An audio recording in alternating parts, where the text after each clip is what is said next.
Sergio Cordero, ¿nos puedes explicar de qué hablamos hoy en Mindfacts? Hoy vamos a hablar de algo muy bonito, que son las retropredicciones. ¿Y eso? ¿Qué es eso?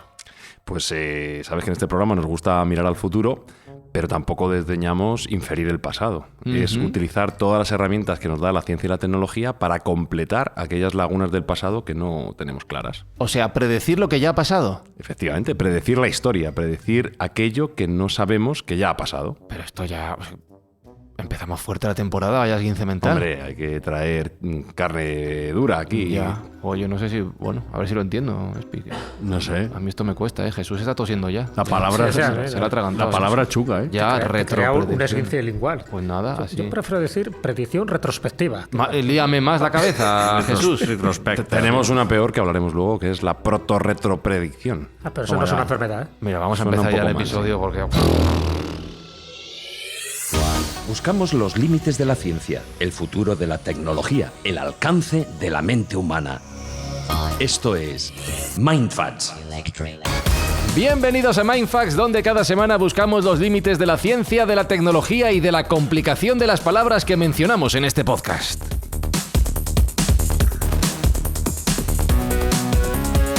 Alberto Espinosa, ¿qué temporada es esta? No lo sé. Yo tampoco. No sé decirte. No sé.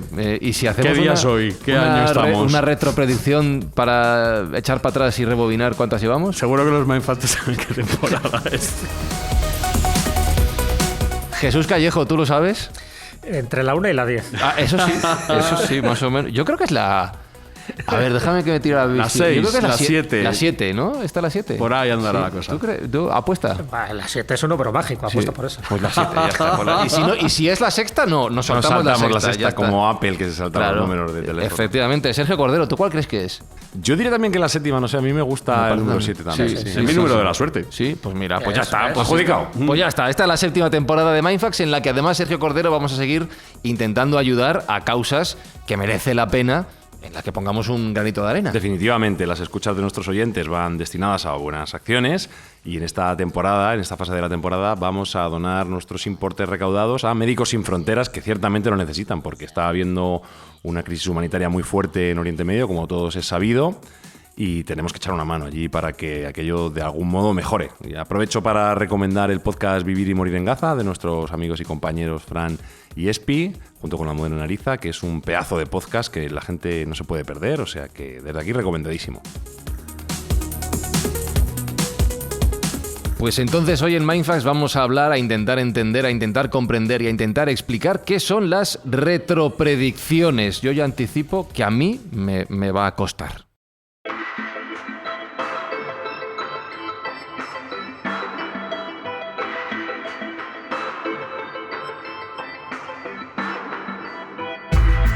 A ver, a mí el concepto de predecir el pasado es que me suena raro. Bueno, hay Un poquito milonga. cierta contradicción, ¿no? Sí. En la propia definición, pero no es así, porque todos sabemos que la historia la han escrito los vencedores y que hay muchísimas lagunas dentro de lo que conocemos de nuestro pasado, con lo cual utilizar las herramientas del presente y del futuro para aclarar ese pasado, pues es una ciencia como tal. Esa frase que ha utilizado Sergio se dice mucho en historia, ¿no? La historia la escriben los vencedores y por tanto lo que nos han enseñado en los libros de texto en el colegio no tiene por qué ser, no sé si decir toda la verdad o desde luego solo es un punto de vista. A ver, incluso la frase habría que ampliarla. No solo la escriben los vencedores, sino que la manipulan también y la tergiversan, y es lo que hace que la historia, aunque tengamos documentos oficiales, imagínate, del siglo XII, no quiere decir que sean auténticos. Se sabe perfectamente la manipulación política y religiosa que ha tenido la historia. Por poner una especie de metáfora, ¿no? Si quieres un poco de ejemplo gráfico, imaginemos que la historia es un puzzle, ¿de acuerdo? Más o menos sabemos cuándo empieza, vamos a poner la historia escrita, ¿no? Hace 3.000 años antes de Cristo, fuera en Sumer, fuera en Mesopotamia, da igual. A partir de ahí tenemos registros escritos, porque anteriormente sí que hablamos ya un poco de especulaciones, de leyendas, de teorías, de todo lo que quieras. Pero incluso aunque tengamos documentos escritos hasta el día presente, tú imagínate que es un puzzle donde teníamos unas cuantas piezas. Incluso esas piezas que tenemos colocadas, por supuesto con muchos más huecos, las piezas que tenemos colocadas o que pensamos que van en su lugar, a lo mejor no es así. No es la primera vez que esa pieza hay que cambiarla de sitio porque se ha descubierto un nuevo testimonio, un nuevo documento donde no iba ahí la pieza. Entonces, imagínate que tenemos un puzzle de 100 piezas, de las cuales desde 5.000 años para acá, de esas 100 piezas conocemos 15. O sea, nos faltan las 85 restantes. Ya. Pero de las 15 que tenemos colocadas, a lo mejor tampoco están en la posición adecuada. Entonces, ¿qué es de lo que vamos a hablar hoy? De esa predicción retrospectiva que te decía. Bueno, pues rellenar esos huecos que sabemos que están. Es decir, sabemos que están, pues si hablamos del Imperio Babilónico, sabemos que hay huecos. Si hablamos del Imperio Egipcio, sabemos que hay huecos. Si hablamos del Imperio Romano, sabemos que hay huecos. Poco a poco esos huecos se han ido rellenando, primero con especulaciones y teorías que se han confirmado o no. Y entonces, a medida que vamos conociendo algo, vamos añadiendo una pieza al puzzle. Entonces, cuando tengamos el puzzle completo, si algún día lo tenemos, sabremos perfectamente de dónde venimos y por qué hacemos lo que hacemos, sencillamente porque tenemos todos los datos informativos y documentales a nuestro alcance. Entonces, ahí está la clave, que muchas veces lo que se ha hecho es, sabemos que hay una pieza, entonces hay que colocar esa pieza. Vamos a poner otro ejemplo, ¿no? Dentro ya de esa metáfora gráfica. Cuando Dmitri Mendeleev descubre la tabla periódica de los elementos, ¿de acuerdo? En 1868. Entonces, él sabe que había una serie de elementos químicos que tú los puedes colocar por su número y por su peso atómico y también por las características químicas que tiene. Pero él también sabe que dentro de esas 7 filas y no sé cuántas tablas, sabía que había elementos que a día de hoy, en el día suyo, ¿no? Sí. En 1868 no se habían descubierto, pero sabía que se iban a descubrir posteriormente. Efectivamente, cuando se descubre, por ejemplo, el germanio o el talio, pues dice, mira, Mendeleev tenía razón. Efectivamente, esos huecos que aparecían en la tabla periódica de los elementos, ahora sí se van completando. Entonces, ahí viene un poco esta, vamos a llamar la ciencia de la retrospección analítica. Sabíamos que faltaban piezas para rellenar esos huecos, ya los hemos rellenado. Por lo tanto, nos ha servido esa tabla que hizo en su momento Mendeleev para averiguar lo que él ya había predicho. No lo había comprobado porque se murió antes, pero ahí va cuadrando todo. Entonces, este tipo de elementos los vamos descubriendo. También es verdad que a lo largo de la historia ha habido gente, instituciones y personas con nombre y apellido que han intentado destruir la historia precisamente para que esa pieza no la encontremos nunca. Verbigracia, el incendio de la Biblioteca de Alejandría. Se va incendiando, a veces de forma intencionada, a veces de forma casual, pero todo eso que vas incendiando, todos esos documentos que se van perdiendo, esos manuscritos, esos papiros, está claro que nos dificultan rellenar esas piezas del puzzle.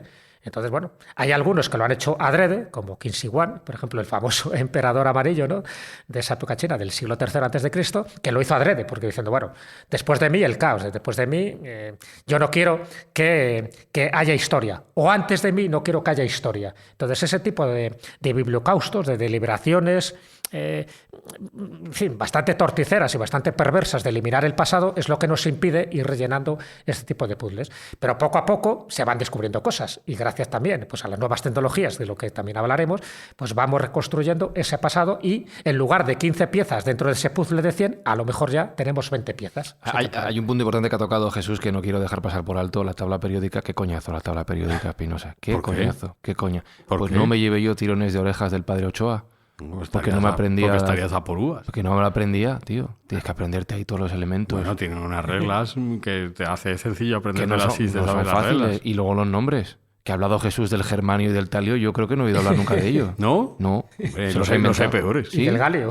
El moscovio, por ejemplo. ¿Ha dicho El galio o moscovio. talio? Galio y talio, los dos. Y el moscovio también. Moscovio. Ese no estaba en mi tabla. Sí, sí. Que no, que te digo. Sí, bueno, ¿de qué año eres tú? Yo soy del 85. Sí, ya estaba, tío. Sí, ya. Bueno, que eso quería decir lo que me parece. O sea...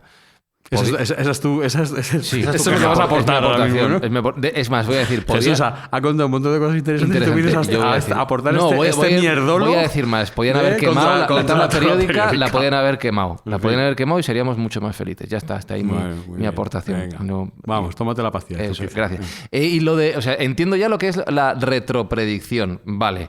Pero una proto-retropredicción, aparte de que sea un palabra para que yo me trabe, ¿qué es? Bueno, una proto-retropredicción es aquellas retropredicciones que fueron originales, por así decirlo. Aquellos hitos científicos que sin tener las herramientas que tenemos hoy en día ya retropredecían el futuro. Yo creo que uno de los ejemplos... Pero ¿cómo se puede retropredecir el futuro? Perdona, ¿Se puede retropredicción del predecir? pasado. Ah, del... ¡Ostras! Bueno, a ver, en este caso vamos a hablar del futuro y del pasado, de las dos Ya, cosas. joder. Porque te Es el voy a dar un primer- ejemplo primer día, concreto. ¿eh? Primer Ya, día. ya, ya. Te voy a dar un ejemplo concreto que es el descubrimiento de Neptuno en el cual al tiempo estamos, el señor que lo descubrió, que además se dice que una frase histórica muy bonita, que lo descubrió con la punta de su pluma. Qué mal iba a sonar esa frase. Ya.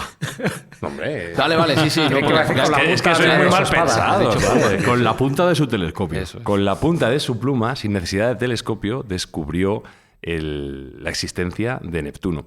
¿Cómo lo descubrió? Bueno, en este caso fue un francés, Leverrier, aunque hay un inglés también por ahí en el estudio que se llama Adams, que en el siglo XIX intuyeron que por los movimientos que tenía Urano, algo estaba pasando. La rotación y la traslación de Urano no eran como se estaba esperando. Entonces ellos intuyeron matemáticamente que debería haber otro cuerpo cercano que estaba haciendo una influencia para que ese astro se moviera de ese modo. Y efectivamente, con una predicción matemática pura, a base de mucha ciencia y de mucha escritura, muchas fórmulas matemáticas, llegaron a predecir que existía ese cuerpo que estaba haciendo una influencia sobre Urano, y es Neptuno, es el descubrimiento de Neptuno. Leverrier mandó una carta a un astrónomo en Alemania diciéndole que en tal fecha, en tal cuadrante, apuntara su telescopio, que él no tenía, para encontrar un cuerpo celeste. Y efectivamente así fue, se cumplió. Entonces es una predicción de algo que ya existía. Con lo cual es una retropredicción, en cierto modo. Y la llamamos proto-retropredicción porque no tenía todavía las herramientas que nosotros tenemos, porque ya veremos más adelante en el episodio que las retropredicciones se basan fundamentalmente en el poder de la computación y de la inteligencia artificial. Bueno, pues se parece un poco a lo que ha contado Jesús de la tabla periódica, ¿no? Es decir, sí, creemos que existe, todo nos dice que existe, pero no tenemos comprobado que existe y sin embargo existe al final. Efectivamente, hay unas intuiciones y unas inferencias que nos llevan a pensar que hay algo allí y que definitivamente la ciencia, en este caso la matemática y la observación de los astros, nos permite hacer un descubrimiento tan importante como este planeta. Y me queda otra palabra por introducir a la tertulia, que es palimpsesto. ¿Tú sabes lo que es esto, Espi? No. Yo tampoco. Palimpsesto. Yo creo que se han... ¿Pero es una persona? ¿Es una cosa? No, ¿una acción? Yo creo que mientras tú y yo estábamos trabajando en nuestras no sé ni cosas, por dónde va eso. y ellos de vacaciones han estado inventando palabras para luego, a modo de proto-retropredicción, decir cosas que no entendemos para que nos liemos la cabeza. Eso es. Yo creo que es eso. Para trolearnos. Sí, que es un palimpsesto. Bueno, palimpsesto lo puede contar un poco Jesús, pero básicamente es encontrar en un pergamino una información que estaba oculta. Como vosotros sabéis, los pergaminos antiguamente se reutilizaban porque no había un exceso de material. Entonces, muchas veces se borraban en los originales para hacer un nuevo uso de ese pergamino. Un palimpsesto es el encontrar información oculta que estaba originalmente en ese pergamino, eliminando tecnológicamente la capa superior que tiene. Y hemos encontrado, bueno, pues algunas obras de arte, algunas obras muy interesantes, como por ejemplo alguno de los teoremas de Arquímedes en unos pergaminos que estaban reutilizados como salmos bizantinos del siglo X. Tenían una... Joder, qué huevazos, ¿eh? Bueno, escribir encima de es que a lo mejor nadie le daba la importancia que tenía. Entonces alguien llegó allí y dijo, mucho más interesante este cántico bizantino que no lo que está aquí, porque a lo mejor ni siquiera lo entendía. A ver, recordar que un pergamino al final es escribir sobre una piel curtida de un animal. En fin, eso es muy caro. Entonces, en una época medieval donde, en fin, todavía no existía la fabricación del papel, de la celulosa de forma industrial, pues cualquier elemento donde tú pudieras poner un texto, y sobre todo si en aquella época los textos religiosos eran los que imperaban, pues en fin, que hubiera anteriormente un texto de Euclides o de Aristóteles o del que fuera, pues no interesaba demasiado. ¿Por qué? Porque tenías un papel donde poder escribir una oración o un poema porque te lo había inspirado el Señor. Entonces, ¿qué hacían? Pues borrar todo el texto que había en ese pergamino, porque era relativamente fácil, y escribir. Pero ¿dónde viene la ventaja? Que ese borrado, precisamente al estar inscrito sobre un pergamino, sí quedaba esa huella. Por lo tanto, hemos podido descubrir esos textos de Aristóteles gracias a ese preborrado que se hizo en su momento, pero que quedaba la huella, ¿no? La huella, vamos a llamarla táctil, de la plumilla o del estilete que se utilizó. Y eso ha servido para reescribir la historia de algo que había desaparecido. Por ejemplo, se sabe prácticamente casi todas las obras de Sófocles o de Eurípides han desaparecido, pero en algunas se está reencontrando gracias a los palimpsestos, porque se reescribió encima de ellas. Entonces, a lo mejor el texto religioso del siglo VI no es tan interesante, pero sí la obra teatral que escribió en su momento Euclides, que diga Eurípides, por ejemplo, ¿no? Porque Euclides iba por otros lados, se hacía fórmulas matemáticas. Bueno, pues ese es un poco el palimpsesto, no deja de ser un poco como un borrado intencionado que se hizo para escribir otra cosa, pero en este caso no era un borrado para eliminar la historia, sino que era un borrado por cuestiones prácticas y eficientes. Como de cuando reutilizabas un cassette o un Sí. VHS, ¿no? Sí. Algo así. Lo que pasa es que el cassette luego no podía ver lo que había por debajo. A veces se veía mal o se escuchaba así un poco raro uno. Igual quedaba. ¿Y qué hemos descubierto con...?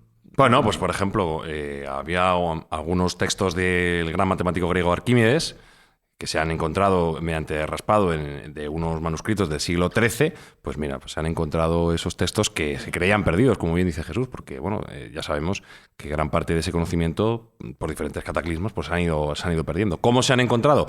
Pues aplicándole técnicas modernas como rayos X y luz ultravioleta a todos estos pergaminos. Entonces, muchas veces la exploración profunda y tecnológica de este tipo de documentos nos enseña una historia oculta, que aparentemente no estaba ahí, pero que podemos recuperar con estas nuevas capas de conocimiento. Entonces, bueno, me parece que es una tecnología súper interesante para obtener documentos que de otro modo no podríamos observar, y una buena metáfora también para este podcast, en el cual, bueno, pues encontramos dentro de la historia fragmentos que estaban ocultos a través de la tecnología.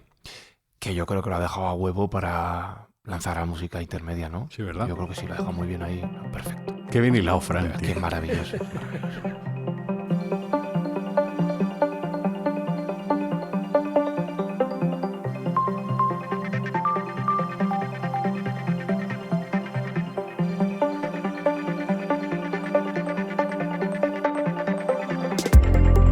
Y aquí es donde entiendo que entra la inteligencia artificial, que es la que nos va a ayudar a todo en este siglo XXI y la que nos va a permitir dibujar las piezas del puzzle que nos faltan en la parte del constructo que ya tenemos hecho, ¿no? A ver, definitivamente la inteligencia artificial, como todos estamos viendo en nuestro día a día, es una herramienta poderosísima y aplicada al conocimiento histórico perdido, pues también nos está dando muchísimas alegrías. Por poner algún ejemplo, pues en el ámbito del arte, la Sinfonía Inacabada de Beethoven, la 10ª, se la han aportado a una inteligencia artificial y ha conseguido hacer algo bastante digno, parece ser. Entonces, Ese es un tema de debate que sí, lo iba a plantear yo después, ¿eh?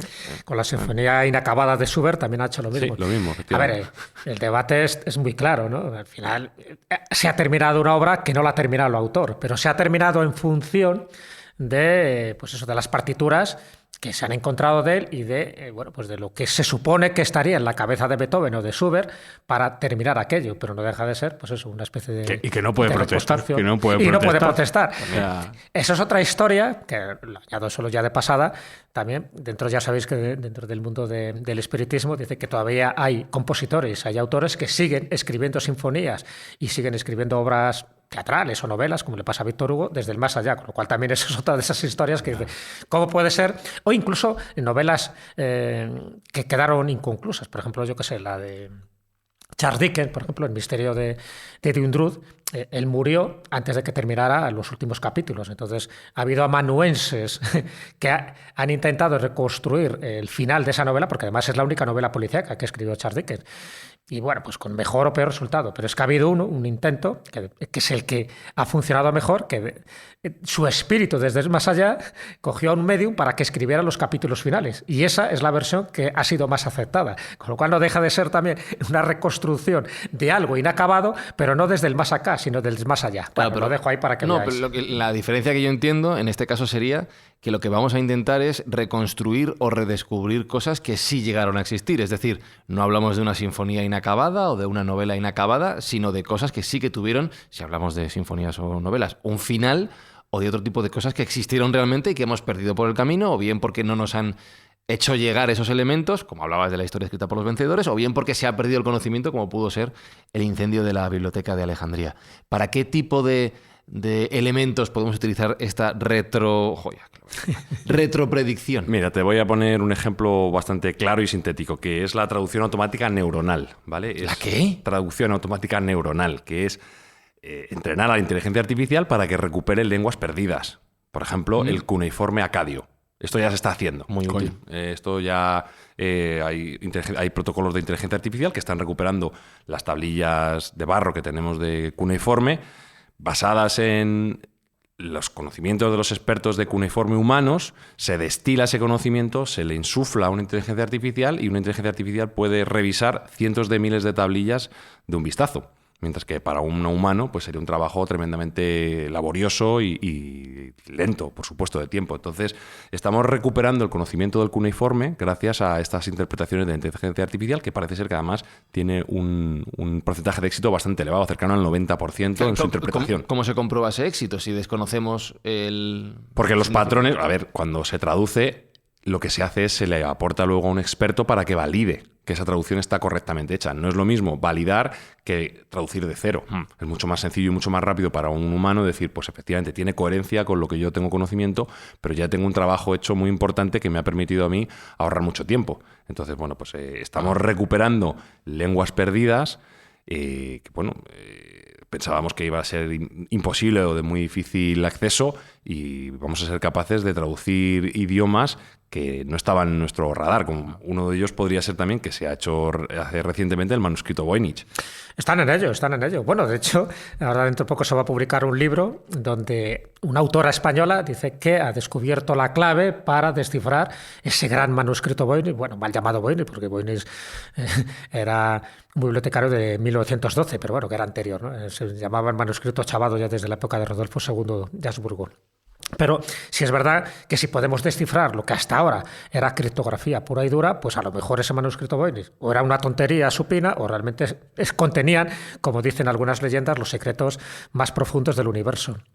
Pero un poco cuando estaba comentando Sergio el caso de estas escrituras cuneiformes, hay otra escritura muy llamativa y además que explicaría en gran parte otro de los grandes misterios de la arqueología y de la historia, que son las tablillas Rongo-Rongo de la isla de Pascua, ¿no? En Rapa Nui se encontraron varias tablillas escritas en unos ideogramas bastante extraños. Y además verá con un método que le va a gustar mucho también a Frank, que es el pustrofedón. Muy bien. Que es cuando escribes de derecha a izquierda y luego de izquierda a derecha. Entonces lo vas haciendo como si fuera... Como una serpiente, una S. De serpiente, efectivamente.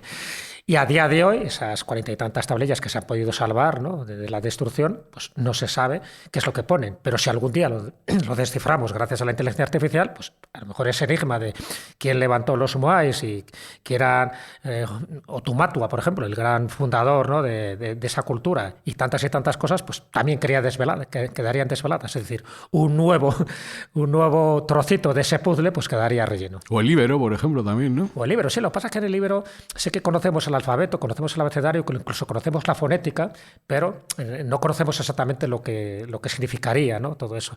Pero dentro del Ibero hay como distintas variantes. Está el Ibero meridional, por ejemplo, que estudió ¿cómo se llama? Almagro Gorbea, que es uno de los grandes, ¿no?, de los grandes iberistas que hemos tenido, y él llegó a descifrar como determinadas palabras. Lo que no entendemos bien es todo el conjunto de palabras, ¿no? Lo que significaría, pues eso, un mensaje concreto que estuviera en una de estas tablillas o sencillamente en la piedra, ¿no?, porque muchos de esos lenguajes aparecen inscritos en piedra.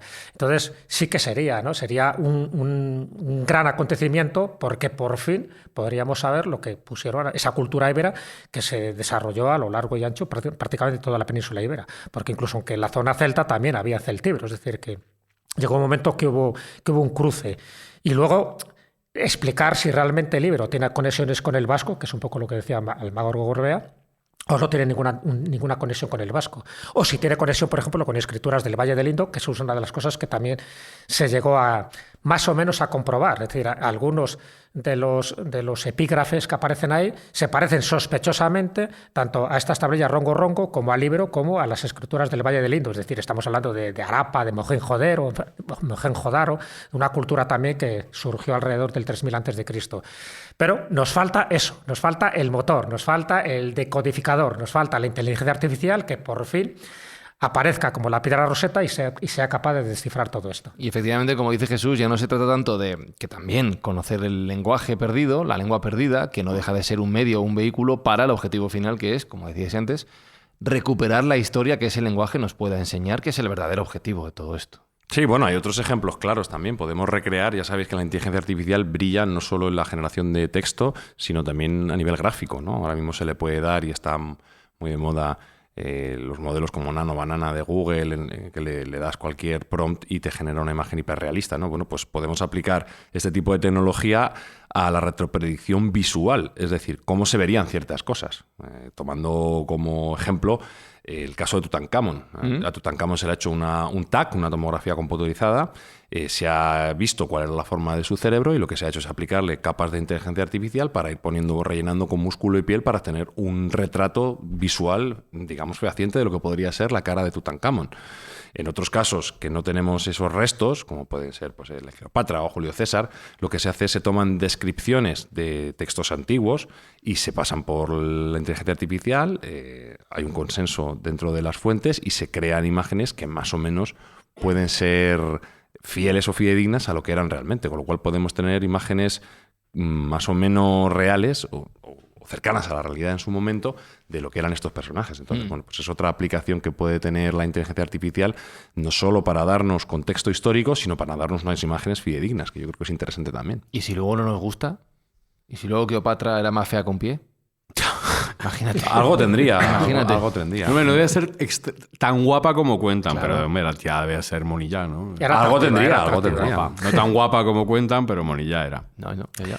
No, pero bueno, realmente es verdad. Si conservamos el cráneo, a ver, en el caso de Cleopatra todavía nos falta por encontrar a su cráneo, su esqueleto, igual que el de Marco Antonio, ¿no? Que se sabe que está por alguna zona de Alejandría.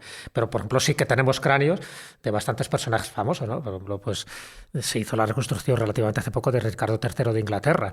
Entonces, sí, es verdad que si tenemos unos patrones faciales, a lo mejor a través del cráneo sí puedes más o menos saber cómo era la fisonomía. Es cierto que hay determinados detalles, como puede ser la nariz, que puede ser un poco más larga o más corta, pero en fin, como es carne, pues no lo puedes saber, pero sí puedes saber un poco el ancho de la nariz, el ancho de las cejas.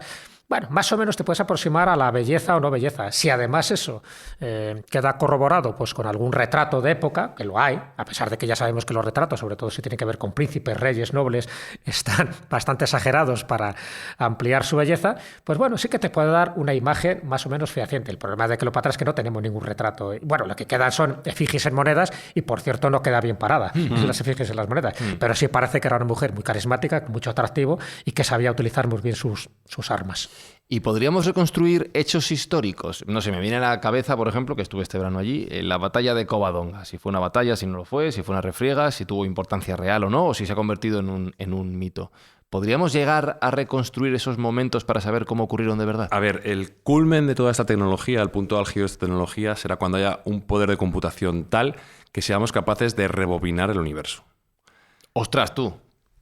Sí, ¿cómo lo vamos a hacer? Básicamente desentrañando la entropía. Nosotros sabemos que el cosmos y el universo está en completo caos, ¿no? Y en desorden absoluto. Si tenemos unas observaciones con tantos puntos de datos tan importantes que podamos ir hacia atrás, pues es solo ir sumando instantes anteriores. O sea, en lugar de hacer una predicción, como hace un modelo de lenguaje grande, como puede ser ChatGPT, que lo que hace es intuir cuál es la próxima palabra que se va a predecir dentro de un contexto y una frase, esto es justo lo contrario, es qué había antes de lo que estamos viendo ahora. Pero tú lo que pretendes es poder calcular, si te he entendido bien, dónde estaba cada partícula del universo en un momento determinado para reconstruir, por tanto, la disposición de todas ellas y lo que podía estar ocurriendo. Así es, ese es el fin último de toda esta tecnología. No es necesario acudir a un espectro tan amplio, es decir, no tenemos que reconstruir todo el universo, podemos enfocar, podemos decir, en esta zona concreta, sabiendo qué elementos hay y cómo se están desarrollando el desorden y la entropía, vamos a desentrañar esa entropía y vamos a ir hacia atrás. Si tenemos potencia de cálculo suficiente, y esto parece ser que va a ser factible cuando tengamos computación cuántica, pues tendremos un cronovisor. Y será mucho más sencillo desentrañar la entropía hacia atrás que no hacia adelante, porque ya sabéis que el caos y el desorden entrópico solo aumenta, no disminuye, con lo cual es mucho más sencillo reconducir y rebobinar el universo hacia atrás que predecirlo hacia adelante. Con lo cual, si tenemos puntos de datos suficientes, que los tenemos, capacidad de observación suficiente, que lo vamos a tener, y computación suficiente, que estamos en camino, no va a ser tan difícil simular ese cronovisor, que por cierto tenemos aquí en la mesa, nosotros tenemos que algo tendrá que opinar, pero en este caso digital, es decir, que a Jesús lo va a sustituir una máquina dentro de poco. Es muy halagüeño. Voy a tener más tiempo libre. Bueno, para lo que no lo sepa, en fin, ese guiño que ha hecho Sergio es porque dentro del programa de Ser Historia que dirige Nacho Ares, yo tengo la sección que se llama El Cronovisor. En fin, muchos lo sabrán, pero hay otros que no. Entonces, bueno, para explicar un poco el entuerto lingüístico que acaba de comentar Sergio. Así que yo no soy ningún cronovisor, sino sencillamente es el nombre del cronovisor, donde nos vamos a No, lo eres. algún elemento pasado de la historia, algún acontecimiento bélico, pues para desentrañar los dimes y diretes que allí acontecieron. Y buscamos una fecha concreta y a partir de esa fecha concreta pues ya vamos tirando del hilo para que el personaje pues se desvele en su totalidad. Claro, pero Sergio dice que lo vas a poder hacer de verdad el día de mañana entrando en una página web. El de 5 de enero de 1642. ¿Qué estaba ocurriendo? Y eso es loquísimo. Pues sería ideal. O sea, yo creo que el invento del siglo incluso del milenio, sería inventar, descubrir, accionar un cronovisor. Es decir, el que tú tengas ahí un dial, como un poco pasa con la máquina del tiempo, ¿no?, de H.G. Wells, y que tengas ese dial y que digas, mira, yo quiero ir a esta fecha concreta donde supuestamente, pues imagínate, pues yo qué sé, pues envenenaron al emperador Claudio, por ejemplo. Pues dices, vamos a ver, es verdad que fue con una seta, es verdad que tal, cómo era Agripina, cómo era Mesalina. Sería ideal. Bueno, sabes que hay toda una teoría que dice, bueno, que la energía ni se crea ni se destruye. De alguna forma está ahí, ¿no?, inmanente, y está dentro de nuestro espacio-tiempo. Si fuéramos capaces de ordenar todos esos átomos, todas esas moléculas y poder reconstruirlo, pues sería ideal. A día de hoy, evidentemente, yo creo que es un imposible, pero bueno, nunca se sabe. Para mí ese sería el descubrimiento del siglo, el poder reconstruir el pasado de la manera fehaciente para que no hubiera ningún tipo de especulación. Sería increíble. No, esto es alucinante, Espi. A mí me está dejando loco. Sí, la máquina del tiempo soñada de toda la vida, pues ahí ya... Claro. Lo que pasa es que, bueno, realmente no sería una simulación de lo que pasa en esos momentos. O sea, nunca teníamos la certeza absoluta. Este sería un margen de error, eso sería. Claro, a medida que fuera mejorando el sistema y la capacidad de computación, el margen de error se estrecharía, sería cada vez menor. Pero de entrada, evidentemente, habría que tener una tolerancia a que no fuera totalmente fidedigno. Pero sí que, bueno, ya estamos haciendo simulaciones, por ejemplo, climáticas. ¿Esto ya se está haciendo? Se está haciendo parcialmente. Cosas. A ver. Parcialmente. Por ejemplo, hay simulaciones climáticas en épocas muy anteriores a la nuestra, por hace 300.000 años, para tener una idea de qué tipo de entorno había en la Tierra en determinadas circunstancias. Y se está haciendo con supercomputadoras. Al final se toma los datos climáticos que tenemos actualmente y se rebobinan, básicamente, es lo que se hace. Entonces, esto es una fase muy inicial de este cronovisor digital que queremos crear y que, por cierto, en la cultura popular estábamos comentando que ya ha surgido, que ya se propuso, ¿no? Y concretamente en la serie Devs, de la que ya hablamos, Devs o Deus, en función de cómo se lea, Devs, no hagas Devs. Ya se... ¿Es spoiler? Un poco. Vale. Ya se proponía una máquina que fuera capaz de, en base a computación cuántica, hacer esas simulaciones retrospectivas para ver el pasado completo. Entonces, bueno, no es la primera vez que se propone. Ya en el siglo XIX también había algunos autores que proponían que, teniendo el conocimiento absoluto de la posición de todas las moléculas y partículas del universo, era posible hacer predicciones a futuro y predicciones a pasado. Entonces, bueno, eso no dejaba de ser campo teórico y ahora estamos empezando a ver ya una aplicación práctica física tecnológica. Sí, te voy a preguntar que si hay alguien que ya esté utilizando estas ideas para reconstruir la historia en concreto, algo que podamos ver, visitar, tocar. Mira, hay un proyecto que se llama Rome Reborn, en inglés, Roma Renacida. En la cual es un ámbito de inteligencia, de realidad virtual. Tú te pones unos cascos y puedes pasear por la Roma del año 340. Qué guapo. Sí, y ves allí a los romanos con sus togas, puedes ir a los baños de Caracalla, puedes ir al templo de Júpiter y pasearte por allí, pues como si estuvieras dentro de esa sociedad. Entonces, bueno, pues eso es uno de las aplicaciones tecnológicas que ya se están realizando. Evidentemente no está tan desarrollada como lo que estamos hablando, pero ya estamos utilizando tecnología y conocimiento para recrear la historia de ese modo para poder ser visitada como un turista. Sería lo que pasa turismo es que histórico. Me estaba preguntando qué diferencia hay entre los modelos de realidad virtual que llevamos viendo los últimos 15-20 años y este nuevo avance. Entiendo que con la inteligencia artificial ya no solo podrás visitarlo, moverte, a lo mejor puedes hablar con las personas, interactuar con ellas y que respondan, ¿no? No, definitivamente. Y dentro de un ámbito todavía más divertido, le podrán dar personalidad a cada uno de esos habitantes. Habrá un Julio César, habrá un Cicerón, habrá un Bruto y tendrán imbuida esa personalidad que la inteligencia artificial desarrollará en función, primero, de los conocimientos que ya tenemos por fuentes históricas y en función de lo que la propia inteligencia artificial infiera desarrollando esa propia personalidad. Que ya también hablamos en su momento que ya existían chats históricos con los cuales tú podrías hablar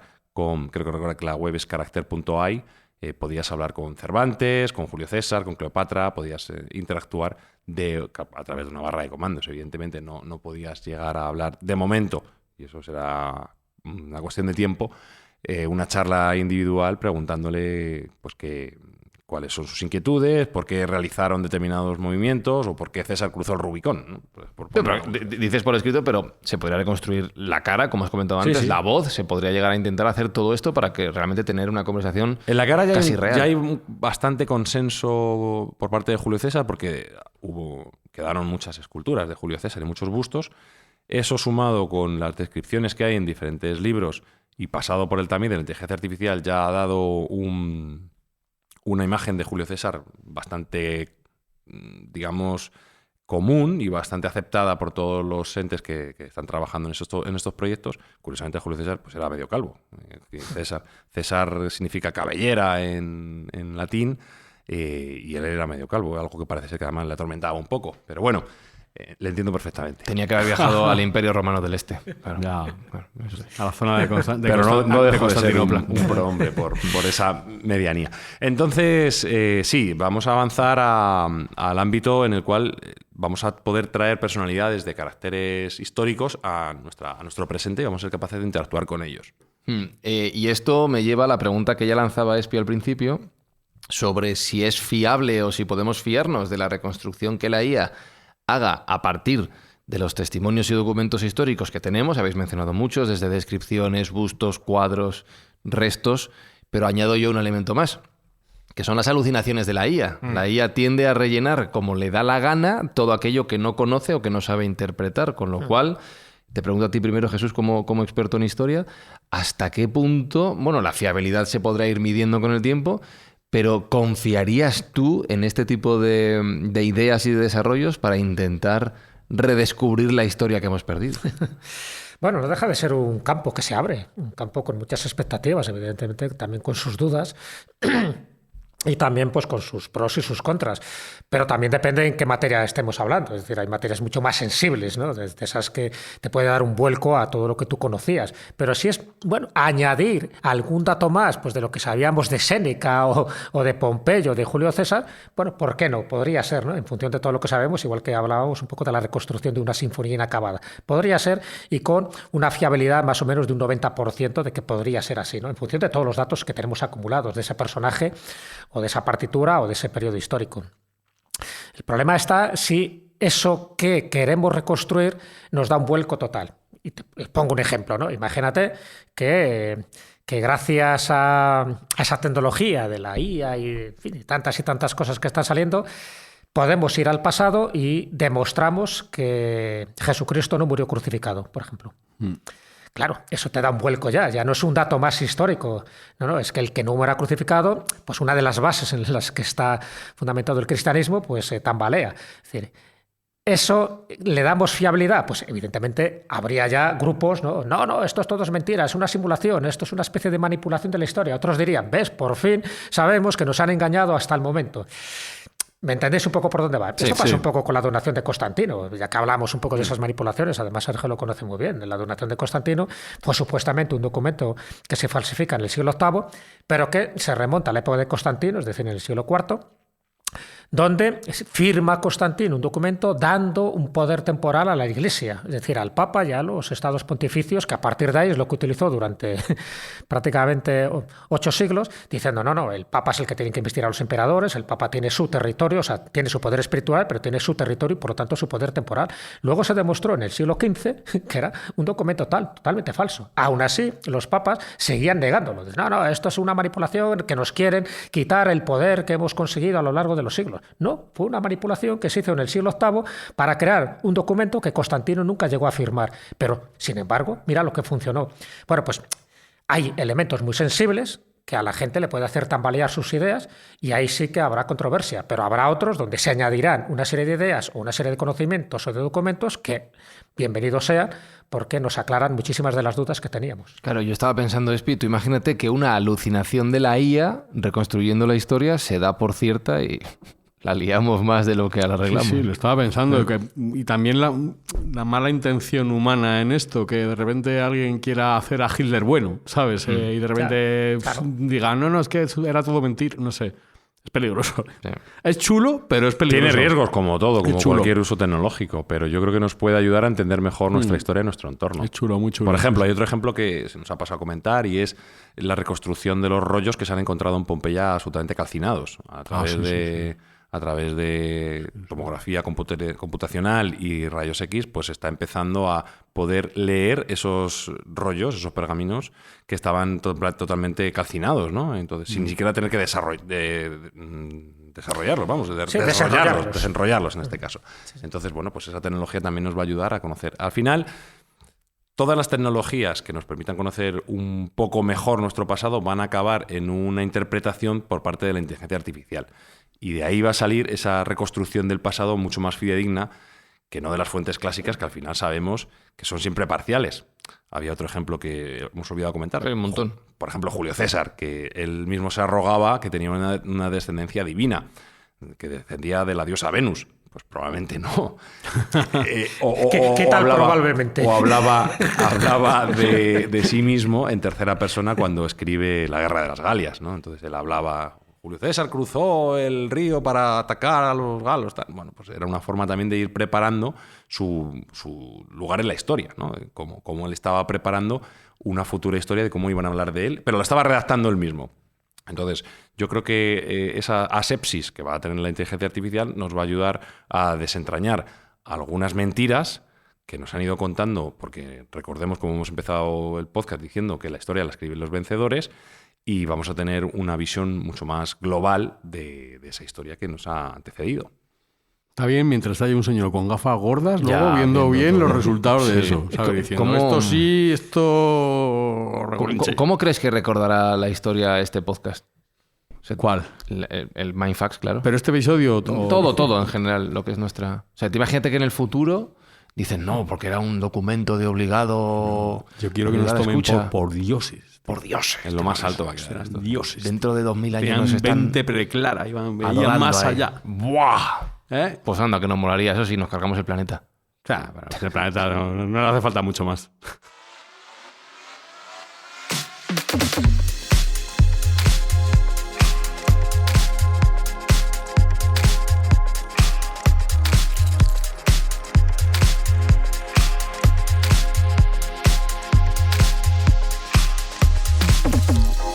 ¿Cómo se despide a un dios? No sé. Es una gran pregunta, ¿eh? ¿Cómo se le dice adiós a Dios? Con un amén. Pues como diría Jesús Callejo, adiós. Claro. Pues Dios, Alberto Espinosa, hasta el próximo episodio de Mindfax. Hasta el próximo episodio, que será dentro de 5 minutos. Dios Jesús Callejo, hasta dentro de 5 minutos, una semana o lo que usted quiera, porque para eso es Dios. ¿Ves? El tiempo no existe. Para nosotros en 5 minutos, para el que escuche el siguiente episodio habrá pasado una semana. Correcto. Y somos dioses del bien, Sergio Cordero, no dioses del mal. Vamos a seguir haciendo cosas buenas. Definitivamente. Nosotros y nuestros oyentes estamos ayudando a hacer un mundo un poquito mejor. En esta fase de la temporada vamos a donar todos los importes recibidos por las escuchas a Médicos Sin Fronteras para que arreglen un poco este mundo que falta le hace. Pues tengo que cambiar mi despedida. No puedo decir chao, chao, chao, chao, chao, chao, chao. No puedo. Bueno, ¿qué quieres decir? Adiós, adiós, adiós, adiós, adiós, adiós, adiós. Mindfacts llega cada semana a tus oídos a través de Spotify, Apple Podcast, iVoox o tu aplicación favorita. Búscanos en redes sociales. Somos Mindfacts. El universo es determinista. ¿Cómo? Que el universo es determinista. Es pagano, neutral, y se rige solo por las leyes de la física. La canica rueda porque la empujan.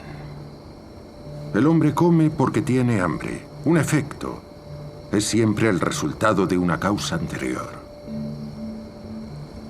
La vida que llevamos, pese a su aparente caos, en realidad avanza sobre raíles preestablecidos, sin desvíos, determinados. Ya sé que no lo parece, Sergei. Nos creemos la ilusión del libre albedrío porque no vemos los raíles. Y nunca dudamos de nuestro estado subjetivo. Nuestros sentimientos, opiniones, juicios, decisiones.